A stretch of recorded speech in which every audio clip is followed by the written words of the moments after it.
మీరు గంజి వార్చకూడదు. గంజి వార్చకూడదమ్మా, అట్టేసురు పోసి ఉడికించాలి. గంజి వార్చడం వల్ల మీకు చెప్పలేదమ్మా, చూడండి చూడండి వాళ్ళు చెప్పింది జరుగుతుందా. ఫోర్టిఫైడ్ కెనల్స్ కలుపుతా ఉన్నామమ్మా, అవి కరిగిపోతాయి. ఆ గంజి వస్తే గంజిలో వెళ్ళిపోతాయి అంతా. అవి folic acid, vitamin B12, iron ఉంటుంది వాటిలో. అవి పిల్లలకు బ్యాక్ బోన్ స్ట్రెంత్ అవుతుంది, హిమోగ్లోబిన్ శాతం పెరుగుతుంది, కొంచెం నాడీ వ్యవస్థ బాగా పనిచేస్తుంది, మెమొరీ పవర్ ఇంక్రీజ్ అవుతుంది. వాటిలో విటమిన్స్ అవి, లాభాలు అవి. గంజి ఉంచకుండా మీరు ఇప్పటికే చాలా పొరపాటు చేస్తూ ఉన్నారు. దాంట్లో 25 kg బ్యాగ్లో 250 గ్రాములు కలుపుతారు ఫోర్టిఫైడ్ కెనల్స్. అది దాదాపు 80 రూపాయలు కిలో పడతాయి. అవి 1/4 కిలో కలుపుతా ఉన్నారు. ప్రభుత్వం కలపడం దేనికి? మీరు గంజి ఉంచితే గంజిలో పోయా.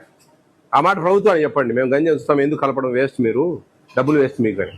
అది ఏందమ్మా మొత్తుకొని చెప్తా ఉన్నాము. ఏ ఒక్క వీడియో చూసినా కానీ ఎవరు అందరికీ చెప్పినాం.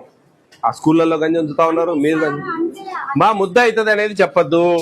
మీరు లావ్ అవుతా ఉంది, ముద్ద అవుతా ఉంది అనేది మాట్లాడద్దండి. దయవుంచి అర్థం చేసుకోండి. ఆ బొక్కల గిన్నెలు అసలు ఉండద్దు సెంటర్లో.